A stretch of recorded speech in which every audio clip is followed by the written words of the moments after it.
Assalamualaikum warahmatullahi wabarakatuh. Sahabat podcast horor Dwibi, apa kabar kalian semuanya? Semoga selalu dalam keadaan sehat walafiat. Oke, di podcast kali ini aku akan membawakan sebuah cerita horor yang sedikit creepy ya, bisa dibilang kayak gitu. Dan aku harap kalian semua suka sama ceritanya. Please dengerin sampai akhir karena akan ada pesan-pesan dan hikmah yang terkandung di dalam cerita ini. Tapi sebelum kita masuk ke ceritanya, pastikan dulu ya kalian support channel ini dengan cara klik tombol subscribe, like, dan komen. Dan jangan lupa juga untuk share ya teman-teman. Oke, langsung saja kita masuk ke alur ceritanya. Teror korban proyek tol Cipularang. Kisah ini berdasarkan kisah nyata salah satu pekerja yang pernah mengikuti suatu proyek besar yang berada di tol Cipularang. Tol Cipularang, Cikampek, Purwakarta, Padalarang adalah jalur tol yang menghubungkan Jakarta dengan Bandung, berhubungan dengan tol Cikampek dan Cilenyi. Jalan tol ini terkenal angker dan telah memakan banyak korban. Tol yang selesai dibangun pada April tahun 2005 ini memiliki panjang 54 km. Banyak sekali kisah mistis di tol Cipularang. Ada dugaan salah satu kisah mistis yaitu muncul karena Cipularang melintasi Gunung Hejo yang dipercayai oleh masyarakat setempat sebagai kerajaan mistis. Selain itu, desas-desus terkait tumbal proyek juga menjadikan sebagai tol Cipularang ini sangat angker dan penuh dengan misteri. Beberapa dari pekerja sering sekali mendapatkan gangguan yang sangat menyeramkan ketika proyek tersebut telah usai dikerjakan. Sebut saja namanya Andi. Ia merupakan salah satu pekerja yang mengurusi beberapa bagian penting di saat pembangunan proyek tol Cipularang. Andi sendiri sebenarnya belum tahu akan cerita yang berkembang terkait desas-desus dari tumbal proyek yang dibicarakan oleh banyak orang, karena memang dia sendiri tidak terlalu percaya dan tidak ada sama sekali media yang menyoroti bahkan membahas rumor tersebut. Yang ia lakukan adalah tetap bekerja dan melakukan pekerjaan tersebut dengan profesional. Memang ada beberapa hal yang menjanggal ketika dirinya sedang melakukan sebuah pekerjaan. Salah satunya adalah seringkali terdengar suara rintihan tangis di sekitaran jalan saat pembangunan tol sedang dilakukan.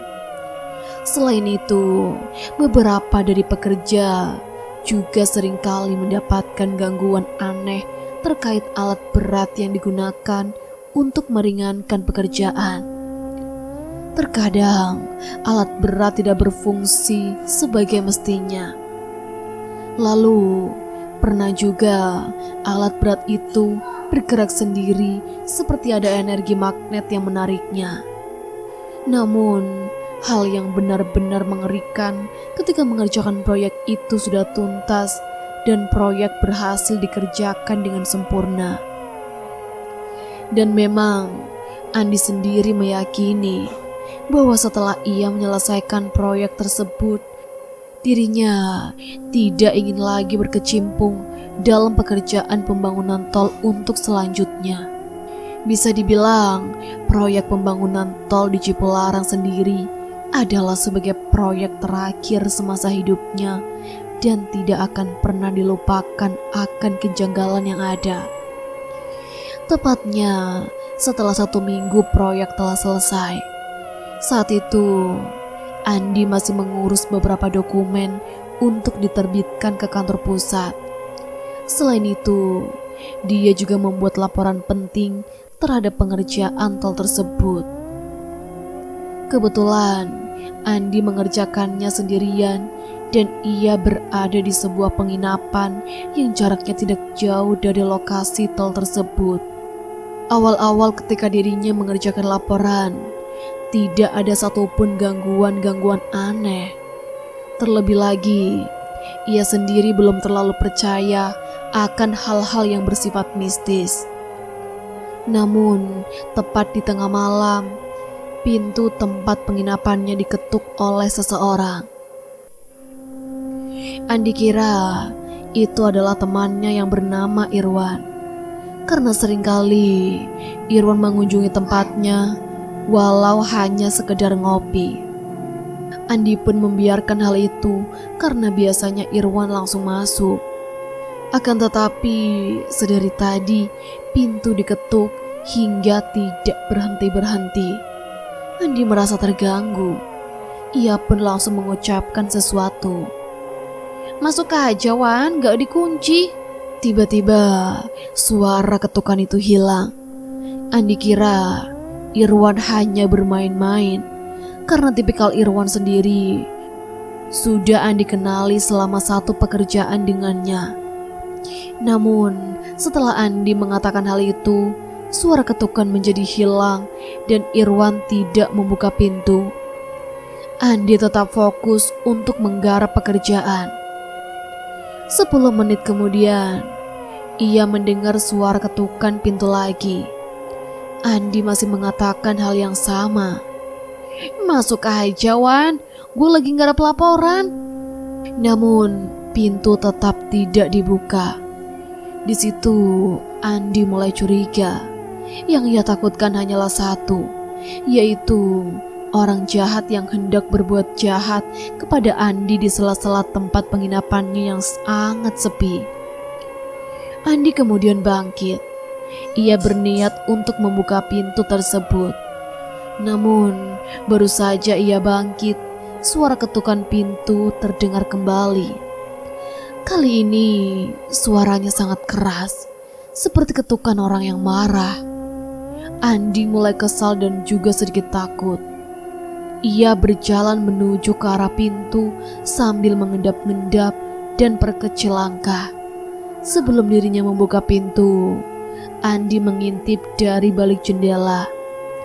Ketika dirinya mengintip dari balik jendela, betapa terkejutnya Andi melihat puluhan sosok kepala buntung sedang berada di depan penginapannya. Andi langsung merinding seketika. Ia bahkan tidak bisa bergerak selama beberapa saat. Bersama dengan itu, terdengar suara aneh dengan menggunakan bahasa Sunda.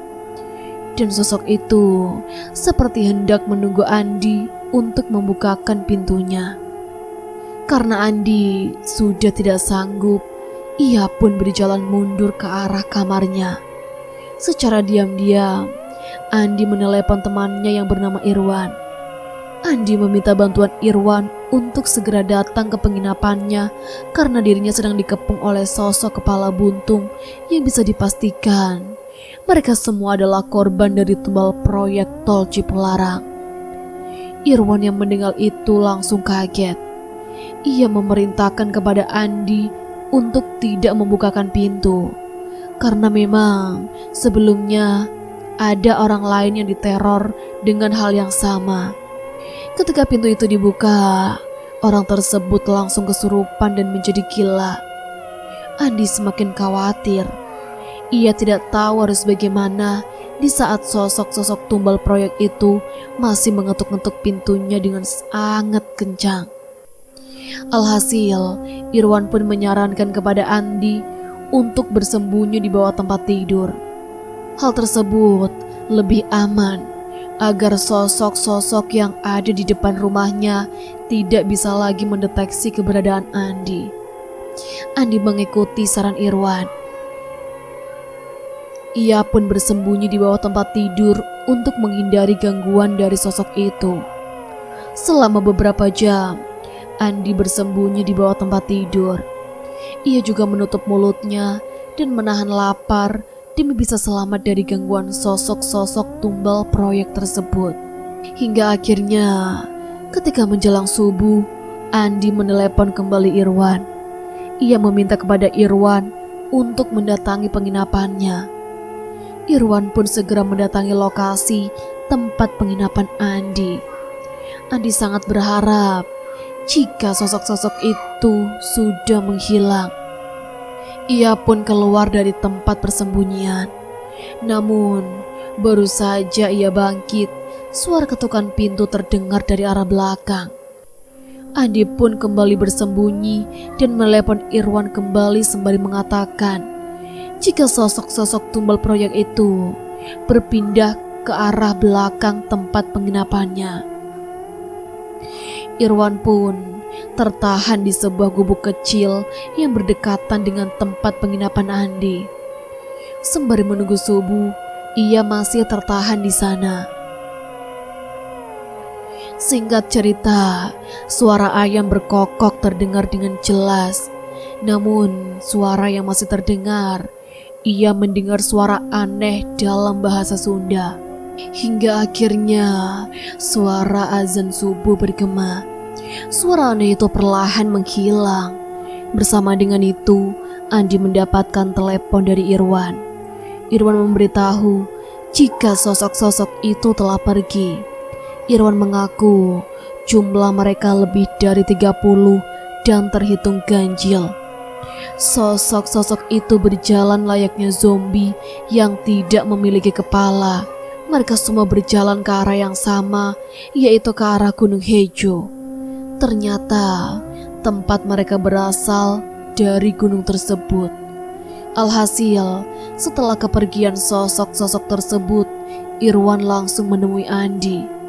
Irwan pun menemui Andi untuk segera menyelesaikan laporan penting lainnya. Setelah selesai, Irwan pun mengajak Andi untuk segera meninggalkan penginapannya dan segera mencari penginapan yang lain. Andi pun mengikuti perintah Irwan. Mereka berdua pun mencari tempat penginapan yang lokasinya jauh dari area sekitaran tol Cipularang agar terhindar dari gangguan yang sama. Dan ketika mendapatkan penginapan yang baru, Irwan pun turut membantu Andi untuk mengambil barang-barang dan dipindahkan ke penginapan yang baru. Akhirnya, pekerjaan Andi pun usai dengan cepat. 1 bulan kemudian, Andi mendapatkan sebuah kabar burung jika ada salah satu desa yang memiliki penduduk dengan ekonomi rendah dan puluhan dari mereka ditawarkan untuk mengorbankan diri untuk menjadikan tumbal proyek dalam pembangunan tol Cipularang. Dan kurang lebih 37 penduduk yang menghilang dari desa itu disebut-sebut sebagai orang yang turut mengikuti sayembara tersebut. Entah kisah ini benar-benar nyata atau memang sebuah mitos. Namun, kisah ini telah bocor hingga banyaknya perspektif akan kisah tentang tumbal proyek itu benar-benar ada dan nyata. Pelajaran yang bisa diambil dari cerita ini, sesusah-susahnya kita ataupun perekonomian kita jangan pernah mengorbankan nyawa hanya demi uang ya teman-teman. Oke, sampai di sini dulu ceritanya. Jangan lupa tuliskan pendapat kalian di kolom komentar dan sampai jumpa di ceritaku selanjutnya. Bye.